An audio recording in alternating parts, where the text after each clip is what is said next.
Hello everyone, मैं हूं हर्ष पांडे। स्वागत है आप सभी का मेरे आज की इस वीडियो में। और आज हम लोग बात करेंगे होली जो होती है, होली और होलिका के वैज्ञानिक कारणों के बारे में कि ये मनाने इसके पीछे क्या वैज्ञानिक कारण है, क्या वैज्ञानिक रहस्य है, जिसे हमारे ऋषि मुनियों ने आज से इतने समय पहले से ही ये सब कुछ बना के रख दिया था।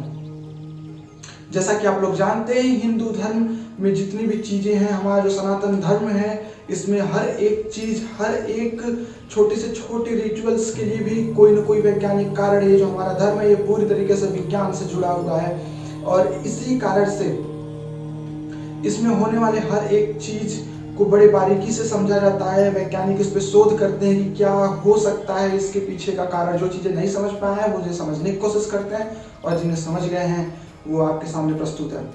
हमारे ऋषि मुनि जो थे वो पहले से ही हर एक चीज को विज्ञान से जोड़ करके आगे बढ़ाते थे और फिर उसे किसी न किसी एक धर्म से, किसी न किसी एक रिचुअल से जोड़ देते थे ताकि लोगों को इसे समझने में भी आसानी और फॉलो करने में भी आसानी हो। तो ऐसा ही एक त्योहार है होली, जो कि आ चुका है। आप लोगों को बताएं कि होली और दिवाली ये दो ऐसे त्योहार हैं जिनमें घरों की सफाइयाँ की जाती हैं और ये हमेशा जब बदलते मौसम के साथ आता है। गर्मी से ठंडी आ रहा होता है तब दिवाली आती है, ठंडी से गर्मी आ रहा होता है तो होली आती है।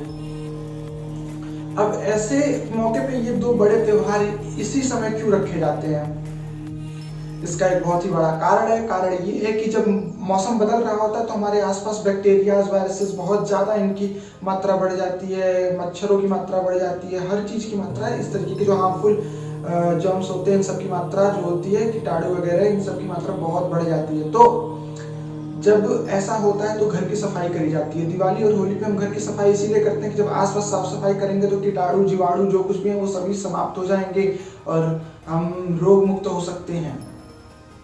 इसीलिए जब गर्मी से ठंडी आती है तो दिवाली के समय सफाई होती है और ठंडी जब गर्मी का मौसम आ रहा होता है, इस समय आप ध्यान देते हो, इस समय मच्छर भी ज्यादा होते हैं और हर एक चीज ज्यादा होती है। इस समय लोग बीमार ज्यादा पड़ रहे होते हैं क्योंकि इस समय एनवायरमेंट में वायरसेस, बैक्टीरिया, इन सब चीजों का असर ज्यादा होता है।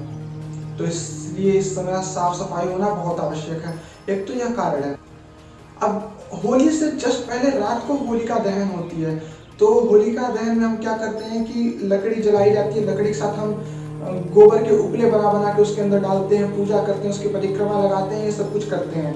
ये क्यों किया जाता है और उपटन क्यों लगाया जाता है? उपटन जो होता है जो हम लगाते हैं तो अपने वो जो सरसों होता है, सरसों बहुत ही ज़्यादा एंटी बैक्टीरियल होता है, ये बहुत ही फायदेमंद होता है हमारे शरीर के लिए, तो उसे हम लगाते हैं। और चूंकि लगाने से जो हमारे शरीर में ठंडी में जो भी प्रॉब्लम हुई रहती है या जो बैक्टीरिया या इन्फेक्शन जो इस समय बढ़ रहे होते हैं ये बदलते मौसम के चक्कर में, वो फिर उस उपटन पे लग जाता है। तो उसे इसीलिए जला दिया जाता है ताकि बैक्टीरिया, वायरसेस सब इसके साथ खत्म हो जाए।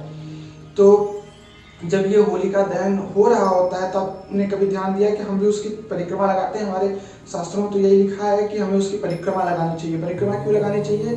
क्योंकि उससे बॉडी हीट से जो अभी भी बैक्टीरिया कुछ बच गए, हमारे शरीर के अंदर भी बच गए हैं, तो जब हम इतनी जलती हुई, धधकती हुई आग के सामने जब परिक्रमा लगाते हैं तो वो गर्मी से, उस गर्मी से हमारे शरीर के अंदर भी थोड़ी सी गर्मी उत्पन्न होती है। इससे बैक्टीरियाज और जो कुछ भी हैं, कीटाणु जो कुछ भी हैं, वो सब खत्म हो जाते हैं।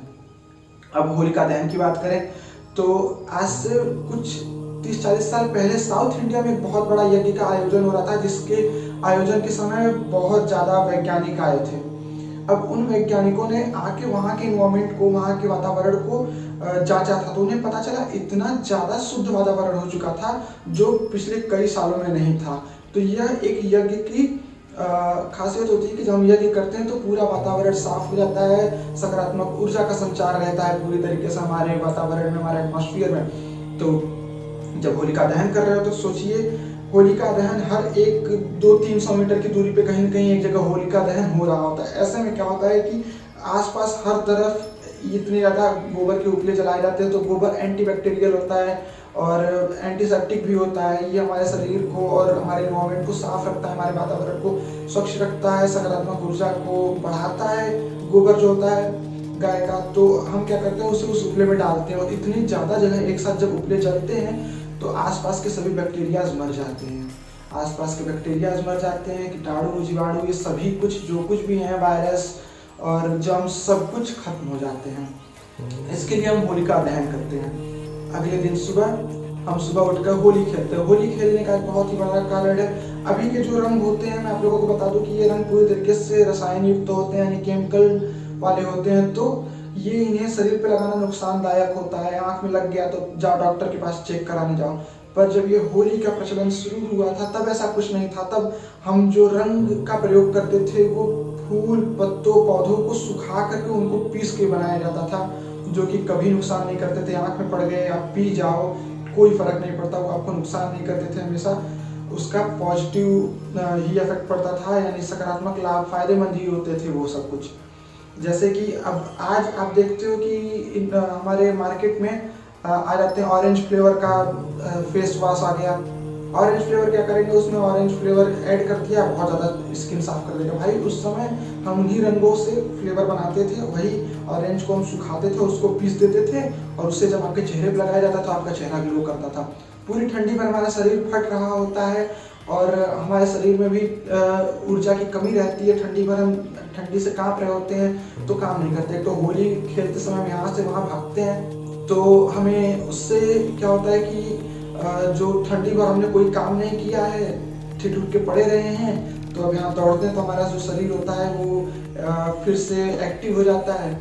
और दूसरी चीज़ की ये रंगों का लेप और ये सब कुछ जो प्राकृतिक रंग जो होते थे, जो फूल पत्तों का बना हुआ रंग होता था, ये जब हम अपने चेहरे पे, अपने शरीर पे कहीं पे भी कोई आपको आके रंग लगाता था उसे, तो उससे क्या होता था कि आपके जो फट रहे थे हाथ, मुंह, या फिर हो सकता है कि आपको जो प्रॉब्लम्स हो रही हो, स्किन की प्रॉब्लम, कई लोगों को ठंडी में बहुत ज़्यादा होती हैं, वो स्किन प्रॉब्लम्स को भी ख़त्म करता था। तो ये कारण है हमारे हर एक छोटे छोटे आप कह सकते हो रिचुअल्स के पीछे।